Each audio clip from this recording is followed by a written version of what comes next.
अतर महबूब साहब जो हैं ये 4 साल ख्वाजा फरीद यूनिवर्सिटी में रहे, वहाँ भी तुन के इन्होंने करप्शन की कि अतर महबूब साहब ने अपने आखिरी 1 घंटे में जब वो चार्ज छोड़ रहे थे 10 करोड़ रुपए मुबैना तौर पर अपने उस यूनिवर्सिटी के अकाउंट से अपने अकाउंट में ट्रांसफ़र करे। अब किस में किए इसका नहीं पता, ये तहकीक तलब बात है कि यूनिवर्सिटी को बदनाम करके बड़े आराम से वाइस चांसलर और दूसरे साहबान जो हैं वो पतली गली से निकल जाएं। मैंने हमसे क्वेश्चन किया एक यूनिवर्सिटी के जो बंदे थे कि जी क्या यहाँ मंशात आती थी, तो उन्होंने कहा जी बिल्कुल आती थी।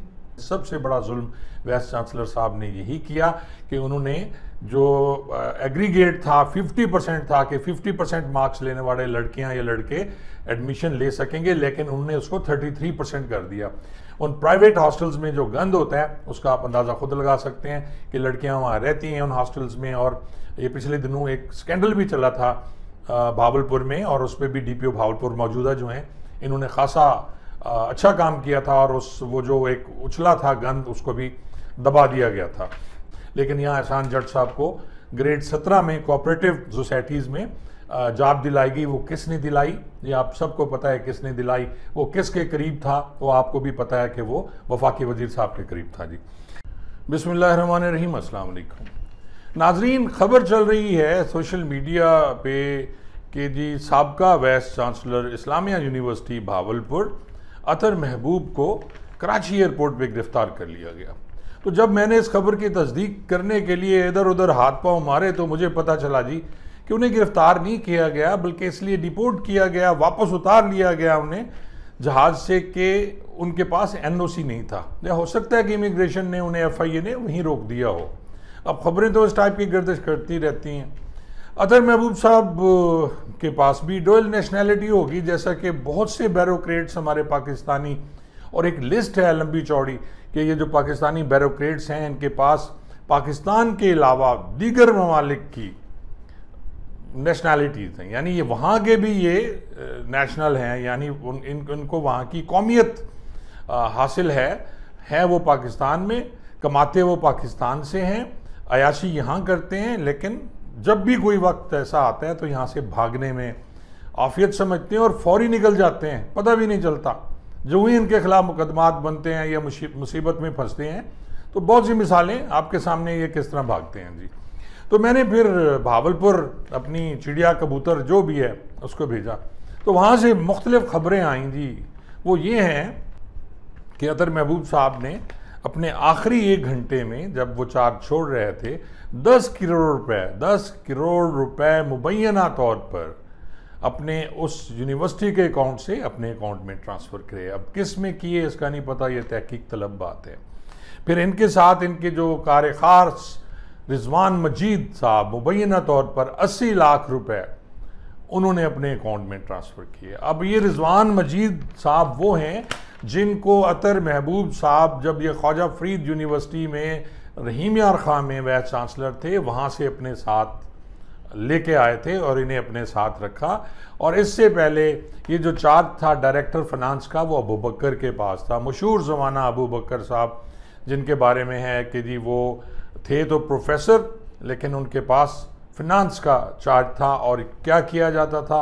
अब ये जब इंक्वायरी होगी उस वक्त पता चलेगा। इंक्वायरी तो खैर अभी तक कोई हुई नहीं है इस टाइप की, सिर्फ इंक्वायरी ये हो रही है कि यूनिवर्सिटी को बदनाम किया जा रहा है। और मेरे ख्याल में ये भी हो सकता है कि यूनिवर्सिटी को बदनाम करके बड़े आराम से वाइस चांसलर और दूसरे साहबान जो हैं वो पतली गली से निकल जाएं। अगली खबर ये है कि जी जब मैंने हमसे क्वेश्चन किया एक यूनिवर्सिटी के जो बंदे थे कि जी क्या यहाँ मंशात आती थी, तो उन्होंने कहा जी बिल्कुल आती थी।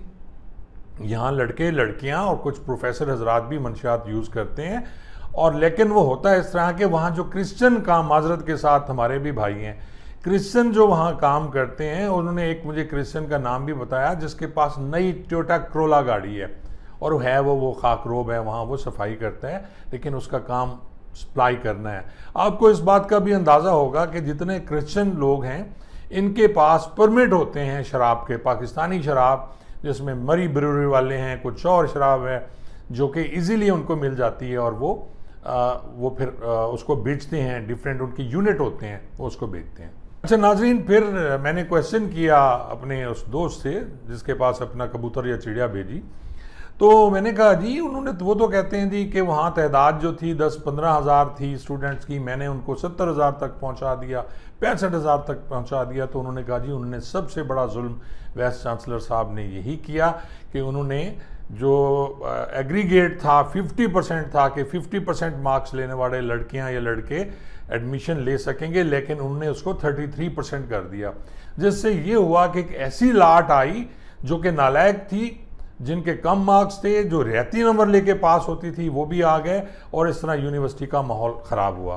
फिर मैंने उनसे क्वेश्चन किया कि क्या यूनिवर्सिटी के हॉस्टल्स में इतनी कैपेसिटी है कि इतने लड़के और लड़कियां वहां ठहर सकें जो बाहर से आए हुए हैं? तो उन्होंने कहा जी बिल्कुल नहीं है। हर जो शोबा है उसके 10 या 15 लोगों को हॉस्टल में एडमिशन दिया जा सकता है, और टोटल कैपेसिटी 6 या 7 हज़ार की है जो लड़के और लड़कियों की है जिनको रखा जा सकता है हॉस्टल्स में। तो बाकी लोग फिर कहाँ रहते हैं? तो नाजरीन, बाकी लोग प्राइवेट हॉस्टल्स में रहते हैं या वो यूनिवर्सिटी के बाहर रहते हैं। उन प्राइवेट हॉस्टल्स में जो गंद होता है उसका आप अंदाज़ा खुद लगा सकते हैं कि लड़कियां वहाँ रहती हैं उन हॉस्टल्स में। और ये पिछले दिनों एक स्कैंडल भी चला था भावलपुर में, और उस पर भी DPO भावलपुर मौजूदा जो हैं इन्होंने खासा अच्छा काम किया था, और वो जो एक उछला था गंद उसको भी दबा दिया गया था। अच्छा नाजरीन, इसके बाद जो अगला क्वेश्चन था कि जी उन्होंने ये भी कहा कि एहसान जट जो हैं उसको ग्रेड 17 में मुलाजमत दी गई। अब एहसान जट साहब वो हैं जिनके खिलाफ मुकदमात हैं। नाजरीन, मैं आपको क्लियर करता चलूँ कि यहाँ पुलिस कांस्टेबल या किसी भी जॉब में आने के लिए, सरकारी जॉब में आने के लिए आपको अपना करैक्टर सर्टिफिकेट देना पड़ता है, और पुलिस क्लियरेंस होती है कि आपके खिलाफ कोई मुकदमा नहीं है।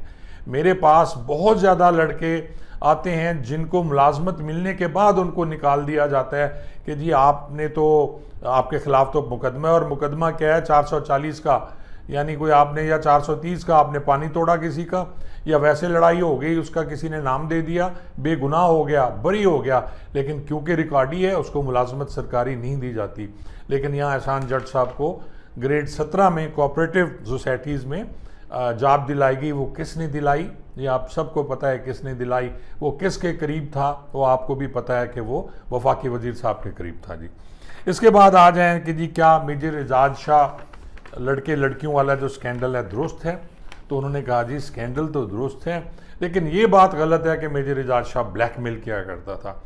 जो लड़कियां अपनी मर्जी से जाती थी या दोस्ती करना चाहती थी उनसे हो सकता है दोस्ती हो, ड्रग्स भी यूज़ की जा सकती है, लेकिन ब्लैकमेलिंग का आंसर जो है, जो बनाया गया है कि इस तरह लड़कियों को ब्लैकमेल किया जाता था, वो गलत है। ये भी बात कुछ हद तक सही है कि कुछ वीडियोस जो लड़के और लड़कियां बैठ के कैंटीन पे या इधर उधर दरख्तों के नीचे कुछ नाजेबा हरकत करते थे, उनकी वीडियोस बनती थी, वो इनके पास आती थी, उनमें को हो सकता है कि ब्लैकमेल किया गया हो। लेकिन नाजरीन, मेरे ख्याल में जो शरीफ लड़कियां होती हैं पहले तो वो ऐसी हरकतें नहीं करती वहाँ, और अगर हो भी जाए तो फिर वो अपने माँ बाप को इसके बारे में बताती हैं, ना कि वो फिर आगे काम शुरू हो जाता है। हाँ, ये ज़रूर होता है कि कुछ बच्चियाँ जो पहले से ही जिनका करैक्टर माजरत के साथ कुछ ऐसा है तो वो ये हरकत करती हैं। तो ये सारी चीज़ें जब मैंने पता की और उसके बाद मुझे पता चला कि जी अतर महबूब साहब जो हैं ये 4 साल ख्वाजा फरीद यूनिवर्सिटी में रहे, वहाँ भी तुन के इन्होंने करप्शन की मुबैना तौर पर, और वहाँ इनके 3 प्रोजेक्ट्स तो मैं देख चुका हूँ। एक की वो छत बैठ गई थी, बिल्डिंग नीचे बैठ गई, फिर 3 और प्रोजेक्ट थे जिन पे वो भाई अभी रुके हुए हैं, जिनके फंड्स रिलीज़ नहीं हो रहे हैं जी, वो भी इनकी वजह से हैं। और अब क्योंकि अतर महबूब साहब यहाँ करोड़ों का करप्शन करके भाग रहे हैं और उन्हें फिर रोक दिया गया NOC की वजह से, अब हो सकता है कि कुछ नादीदा हाथ उनको NOC दिला दें और उसके बाद अतर महबूब साहब भी अमरीका में जाके वहाँ बैठ के फिर वो विलाग करेंगे कि जनाब मैं बेगुनाह हूँ और मैंने तो कुछ नहीं किया था जी, मैं सियासी चाल का शिकार हुआ, मैं एक्सटेंशन लेना चाहता था, मज़ीद 4 साल के लिए भावलपुर यूनिवर्सिटी को एंजॉय करना चाहता था, तो वो मैं एंजॉय नहीं कर सका और उसकी बहुत सी वजह जो है वो सियासी है।